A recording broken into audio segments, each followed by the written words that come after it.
Hi guys, welcome to my channel, Kuya Elmer TV. Yes, ngayong araw, tuturuan ko naman po kayo ng panibagong ubo manobo. Ano bang ibig sabihin nito sa Tagalog? Yes, panibagong salita naman po natin pong matutunan ngayong araw. At bago po yan, intro muna tayo.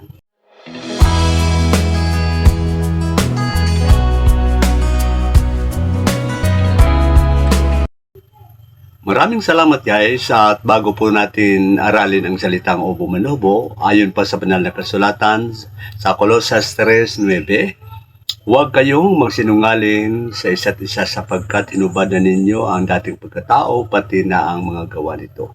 Ibig sabihin po mga kaibigan, kung tayo po ay tagasunod na ng ating Panginoon, huwag na po tayo gumawa ng anumang kasinungalingan o hindi na po tayo magsinungaling sa bawat isa po sa atin sapagkat po ang tao pong sinungaling ay wala pong bahagi sa kaharian ng ating Panginoon. Kaya kung ikaw man ay isang Kristiyano, kung ikaw man ay tagasunod o mananampalataya sa ating Panginoon, iwasan mo na ang pagsisinungaling sapagkat ang taong sinungaling ay wala po yung bahagi sa kaharian ng langit. Kaya matuto tayong magsalita o magsabi ng totoo at iwasan ang pagsisinungaling.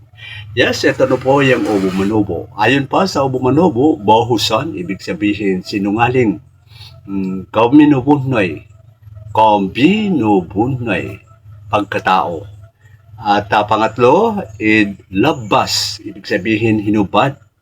At panglima, konna, ibig sabihin hindi. Yeah, mga kaibigan, sana po may natutunan. Please subscribe my YouTube channel and click the bell button and paki-like na rin. God bless. Maraming salamat.